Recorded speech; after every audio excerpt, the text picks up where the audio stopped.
UN Secretary General commented on the end of the Russia-Ukraine conflict. Welcome to Eagle News Channel. Antonio Guterres warned on December 19 that the Russia-Ukraine conflict won't end soon. Guterres told reporters at the annual year-end press conference in New York, "I'm not enthusiastic about meaningful peace negotiations, USA. I expect the war to continue. We must wait for meaningful peace negotiations. I don't see it soon." Russia's military campaign in Ukraine is 10 months old. Russian military UAVs attacked military planes on December 19. Ukraine's energy grid. Russia and Ukraine's peace talks stopped in March. Kyiv said Moscow must withdraw its forces from Ukraine before the two countries can negotiate. Secretary General Guterres is extremely hopeful for peace by 2023.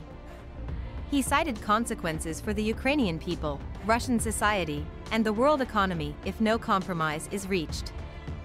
Guterres, "This is why we must seek a peaceful resolution by 2023.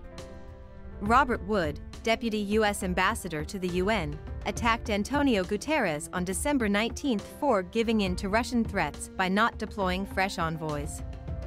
Washington officials flew to Ukraine to evaluate Russia's Iranian-supplied drones. Russia denies using Iranian drones in Ukraine and says UN experts don't need to visit Kyiv to investigate. Iran confessed sending drones to Moscow before the February Russia-Ukraine confrontation.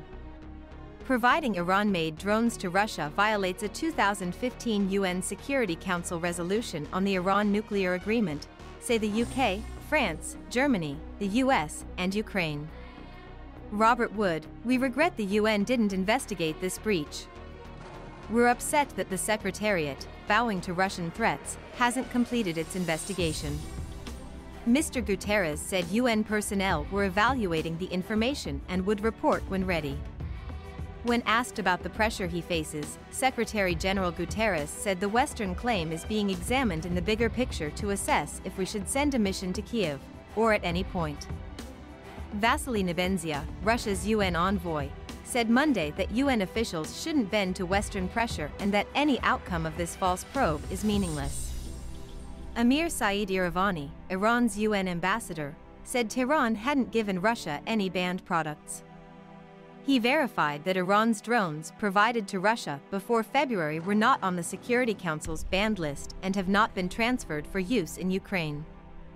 He called the claims a diversion from Western nations supplying powerful modern armaments to Ukraine to prolong the conflict. Russia threatens revenge over Western gas price caps. The Kremlin spokesman said any move to cap Russia's gas prices was unacceptable. Moscow will react properly. EU energy ministers agreed on a method to decrease gas costs earlier today.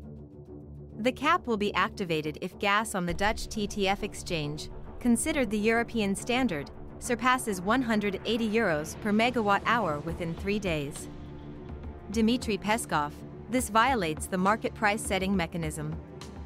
He said Russia needs time to weigh the merits and cons before taking action. Russia slightly delayed reacting to the oil price cap for the same reason. EU, G7, and Australia capped oil prices this month. Russia hasn't declared countermeasures. Peskov said a relevant decree was being finalized. According to Vito Mosti, Moscow will ban oil price cap contracts. Bans the shipment of crude oil to nations that require a price cap or whose reference price is $60 per barrel. Thank you for watching.